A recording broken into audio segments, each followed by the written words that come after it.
Romo Pastor Paroki Luna, sikapnya hadirin yang saya hormati. Sebagai makhluk ciptaan Tuhan, patutlah kita bersyukur dan terima kasih kepada Tuhan.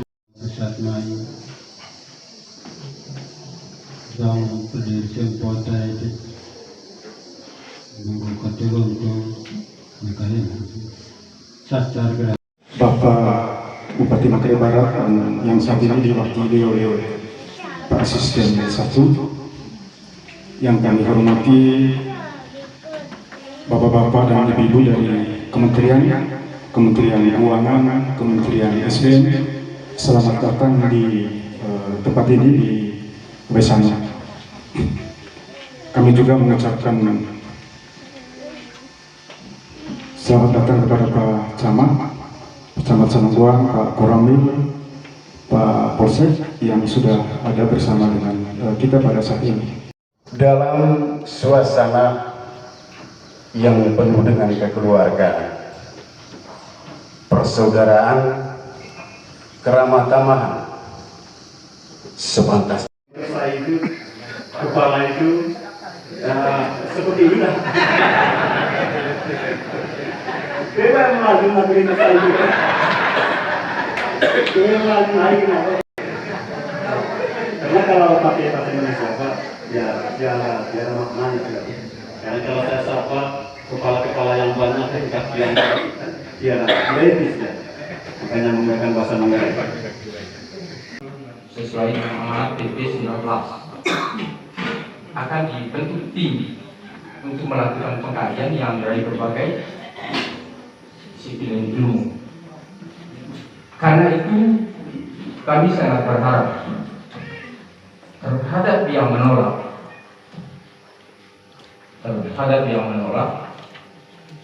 ajukan alasan penolakan itu dengan argumentasi yang bisa masuk akal dan bisa diterima. Itu prinsip. Ini amanat PP, bukan perintah saya. Itu amanat PP 19 tahun 2021. Sehingga dengan demikian terhadap penolakan yang disampaikan oleh Bapak Ibu sekalian harus disampaikan dengan argumentasi yang rasional. Karena nanti harus dibentuk timnya dari berbagai kalangan, dari perguruan tinggi, dari berbagai pihak, dari berbagai kalangan ilmu pengetahuan, yang pada gilirannya mereka akan merekomendasikan bahwa dampaknya sangat besar, dampaknya skala kecil. Ini yang dikaji oleh tim nanti. Begitu kita sudah tahu terhadap kelompok menolak, saya berkeyakinan bahwa penolakan itu berkelanjutan, tetapi argumentasinya harus disampaikan yang rasional, yang bisa diterima, dan tim itu nanti akan dibentuk Bapak Ibu sekalian sesuai dengan amanat PP 19 tahun 2021. Sehingga dengan demikian pemerintah tidak serta-merta mengeksplorasi setelah sebelum tim itu bekerja. Bagaimana hasil kajian tim? Dampaknya skala besar atau dampaknya skala kecil?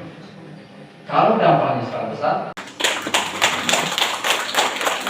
Karena kami sempat sosialisasi Pak di Sumatera Utara, lagi sosialisasi begini Pak, masyarakat berbondong-bondong bawa golok Pak, akhirnya bubar.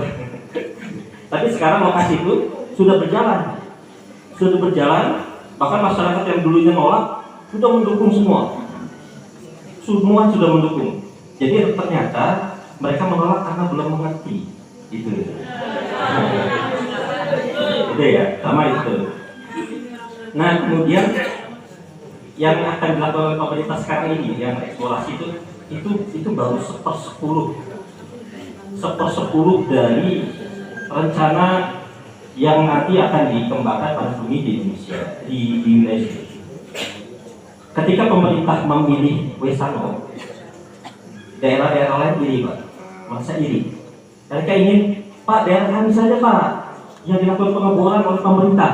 Kan pemerintah itu pakai uang pemerintah, dipilih nih, nggak bisa semuanya didanai, nggak bisa, Pak. Nah, pemerintah harus memilih mana yang paling cocok. Nah, itu ada kriterianya. Banyak daerah yang pengen, yang ingin, Pak, di tempat kami nih dilakukan eksplorasinya, tapi ditinjau secara teknis nggak layak. Di Wesano ini, Pak, ini atas karunia Tuhan, panas bumi di sini memenuhi kriteria untuk didanai oleh pemerintah. Bahkan World Bank sempat secara sumber daya panas melihat ini layak sekali. Gitu. Yang ini tidak dimiliki oleh banyak daerah. Banyak yang lain tidak punya panas bumi seperti yang Wesano. Karena proyek panas bumi itu begitu ini dikembangkan, maka daerah itu bukan hanya terkenal secara nasional, terkenal dunia, Pak. Karena panas bumi itu proyek yang unggulan dunia. Makanya Bank Dunia datang ke sini. Kenapa Bank Dunia ke sini? Gitu. Bukan proyek-proyek yang lain-lain, proyek panas bumi. Karena panas bumi itu proyek yang populer di dunia sebagai proyek yang bersih dan ramah lingkungan. Karena bersih dan ramah lingkungan itu, Bank Dunia ketika membuat kriteria sangat ketat.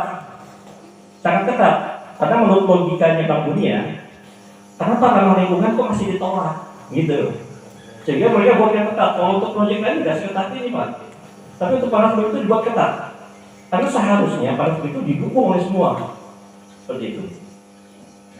Nah, memang tadi di situ sudah ada proyek panas bumi yang sudah jalan di Sokoria, ND. Saya jalan dari ND naik ke atas bersama Pak Salman ya. Jalannya sudah jauh lebih bagus dibanding waktu saya dulu. Waktu itu baru selesai dilelang LKP-nya. Itu sudah berlokasi. Terus saya bertanya ke pengembangnya ada di sana udah beroperasi 88 megawatt ya. Saya bertanya di sana, bagaimana perkembangan masyarakat di sini? Saya langsung ke kampung-kampung, Pak. Ditunjukkan di sana, sangat terlihat sekali masyarakat itu ternyata sedang membangun di kampung-kampung itu. Jadi rumah-rumah itu mereka sedang sibuk masang bata, ya, menambah ruangan-ruangan di rumah-rumah karena mereka melihat ini prospek untuk disewakan karena banyak orang yang butuh tempat untuk menginap yang dekat dengan lokasi proyek. Kami sudah dengar bahwa dalam perjalanan waktu tanpa saya menjelaskannya dari awal sampai pada saat ini bahwa untuk kelanjutan pelaksanaan geotermal atau panas bumi Wesano di tempat di Wesano ini tidak akan didanai dan dilanjutkan oleh Bank Dunia dengan alasan kami sudah dengar tadi. Sedangkan menyangkut seperti apa arahan, seperti apa penjelasan, peraturan dan undang-undang yang berlaku untuk disampaikan lebih lanjut oleh pemerintah, usulan kami barangkali itu bisa dibuat dalam waktu dan kesempatan yang berbeda. Terima kasih.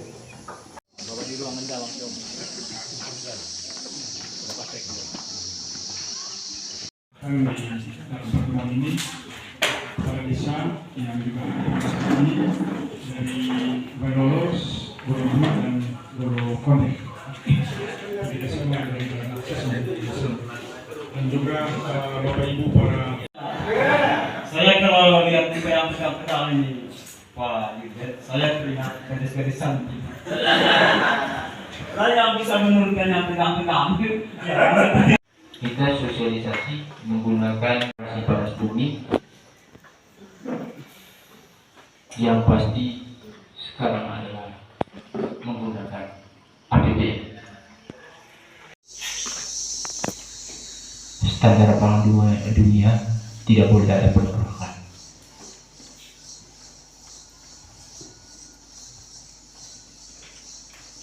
Kemudian di beberapa waktu yang lalu, yang pastinya di tanggal 13 Oktober,